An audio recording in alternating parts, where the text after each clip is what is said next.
Hello, আমি Jaya and welcome back to my channel. আমি আবারও চলে এলাম একটা ছোট্ট মিনি ব্লগ নিয়ে। ভিডিওটা বেশ কয়েকদিন আগে শেয়ার করব বলে শেয়ার করাই হচ্ছিল না। তাই ভাবলাম আজকে শেয়ার করেই ফেলি। হঠাৎ আমরা ৩ জনে প্ল্যান করি যে অনেক দিন দেখা হয় না, তো একটু মিট করাই যেতে পারে। আর দিনটা ছিল ফ্রেন্ডশিপ ডে। তাই ভাবলাম আজকের দিনে তো দেখা করাই যায়। তাই ৩ জনে হঠাৎ করেই বেরিয়ে পড়ি আমাদের এখানে যে সময় পাস আছে সেইখানে, এবং সেখানে গিয়ে বসে অনেক গল্প, অনেক মজা হয়। যেহেতু অনেক দিন পর আমাদের দেখা হয়েছিল, আর সামনে যেহেতু একটা স্পেশাল ডে, তারও অনেক প্ল্যানিং চলছিল।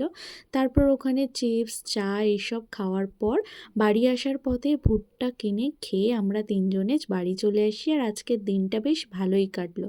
তোমরা কে কে ফ্রেন্ডশিপ ডেতে বেরিয়েছিলে অবশ্যই কমেন্ট করে জানিও। চলো, দেখা হচ্ছে নেক্সট ভিডিওতে খুব তাড়াতাড়ি।